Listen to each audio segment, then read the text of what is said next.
Hey guys, welcome to or back to my YouTube channel. It's Dr. Kasempa Monze, or for many and for most, just KP. Thank you so much to all my old subscribers for coming back. Thank you to my new subscribers for subscribing. Welcome, and I hope you're gonna have a wonderful time.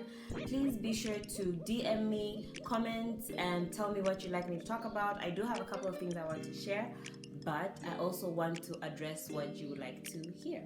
Does that make sense? I think it makes sense. Yeah. So, if you haven't watched my old videos yet, I will put some links up, down, side to side, everywhere on my intro video and my journey to being a medical student, my challenges in Russia. It's all there. So, today is another day to talk about Russia.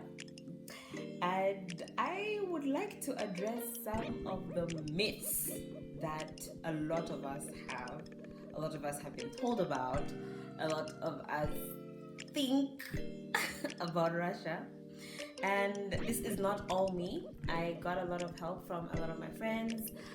Big shout out to Luyando, Cholwe, Manzwe, Jesse, Augustina, Augustine, everyone that sent in their contribution to this video. Thank you. I bet you didn't know it was for a video, so now you know. So, like I said earlier, I'm going to address some of the myths that a lot of people have, a lot of people talk about, a lot of people tell you about when you think of or consider going to study or live in Russia. First thing, all Russians are racist. That's like saying all Arabs are suicide bombers, or all blacks are criminals, or all whites are, I don't know, oppressors. No, there's no such thing. Like, all generalized statements are false, including this one. All Russians aren't racist. There are a couple of people that just don't like the idea of having people different from them around them, but that doesn't mean the whole country is racist. There are a number of lovely Russians. I have a lot of friends back in Russia, my former classmates, my former church mates, and a couple of people I just met through other people that are amazing, including the babushkas. And when I say babushka, I mean grandmother. All the old women, babushkas. And they don't want to be called babushkas, hey? In Russia, everyone is a young lady. But the grandmothers, they're so kind. They will walk up to you and tie your scarf properly if it's not tied properly, and tell you to dress warmly, and give you even candy on the street. And there was nothing wrong with that, you know? Yes, there are people that were mean, and I will give you an example. There's one time I was going to school, or rather to university, and I was in the train. No, I was coming back from school actually. I was on my way home, and it was like late. It was a winter month. I don't know which one. Maybe February, March. I put a post on my Facebook when it happened. I can't remember when it was. But it was cold. It was dark really early, because by 4 p.m. it's already really dark. So I was getting back home, and I was on the metro or on the train and looking for a spot to sit. So as I walked through, obviously there are those teens that will look at you and stare and laugh, and there's babies that will point at you innocently, and there's adults that are just unfriendly. And there was this man, big fat man. The only available seat was right next to him. And so I decided, what's the worst that could happen? I didn't even think of anything. I just walked towards the seat, not towards him, towards the seat, and was getting ready to sit down. Pardon me. Well, I was getting ready to sit down, and the man held me by my arm. So I was walking towards him. It was by my right arm, and flung me away. I toppled over and fell close to the other people in the other row of seats.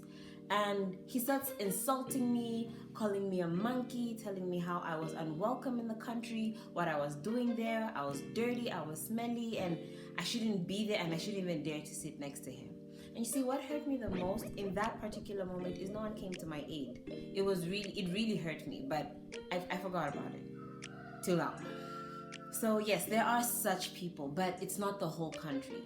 So yeah, not all Russians are racist. I have spent too much time on this point. Number 2, vodka is cheaper than water. I wouldn't know. I never bought vodka, so I wouldn't know. However, I do know that there's a lot of alcohol. There's one called Baltica. I think it was called Baltica in a little can. Like it looked like a soda can, like a Coca-Cola can. That one was definitely cheaper than water. I only know this because it was on the shelves. Like you could tell. And there's, yeah, you see the prices. What's wrong in that? Fun fact, before early 2000s, beer was not considered an alcohol. Does that make sense? Yes. It was just an ordinary drink. So, even till today, if you walk into fast food restaurants, KFC, Burger King, if they had Hungry Lion, you walk in, beer is a normal drink to order with your order. Like it's actually there. You know how you get 2 pieces of chicken, medium fries, and a drink for a certain amount of money, like a promotion. Beer would be among the options. So yes, Russians do like their alcohol, and in some places, certain alcoholic beverages are cheaper than water. Number 3, Russia is eternally cold. No. No, it is not. I will put a few pictures on pictures from summer. Russia gets hot, and the first town I lived in, Rostov-on-Don, was really hot. Like it was super hot, hotter than I've ever felt back here. It would get so hot to the extent that a night before on the news they would warn you of the coming day's heat and tell you to stay indoors for fear of getting a heat stroke. So no, Russia is not eternally cold. It's actually it's not balanced. It's cold most of the year because once it hits October, it's already really chilly, and it's cold all the way till April, May in spring. Have you seen a bear yet? No, that's a question, not a myth. It's a question. Yeah, in the zoo. I saw a bear in the zoo a couple of times, not on the streets. That's not a myth. In northern Russia, I'm told the bears roam the area, but not exactly on the street, not where you find people. No, not in the residential areas, no. Number 5 is sort of related to number 2. How did you go to Russia and not come back a drunkard? Taking alcohol is a choice, hey? It's not like you go there and they initiate you and just say, all you're gonna ever drink here is alcohol. No. There's so many other drinks to take that side. There's a lot of hot chocolate and a lot of tea. Like a whole lot of tea. My love for tea grew after going to Russia. I already loved tea. I'm my father's daughter. He's a tea drinker. But when I got to Russia, it got intense because they have all sorts of teas. So yeah. Number 6, Russians kill foreigners on the street randomly. No. I don't even need to comment on this. No.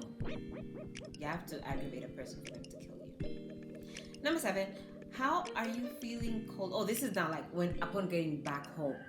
How are you feeling cold when you lived in an icy place?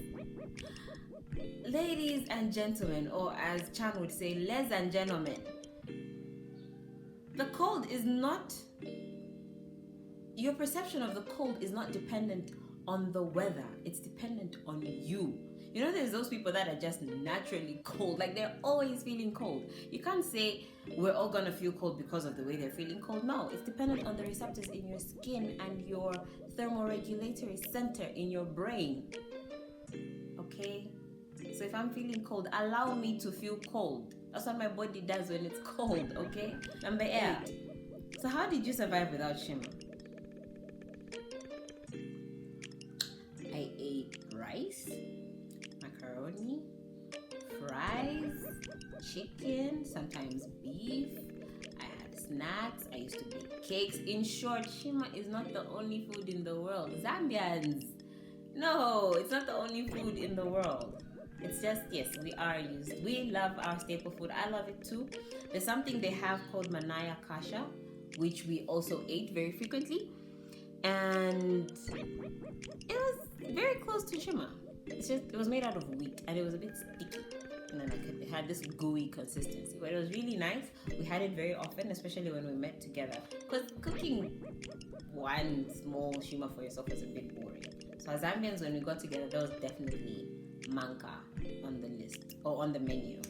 Number 9. So you didn't even need a fridge, right? The rooms were cold enough for the food.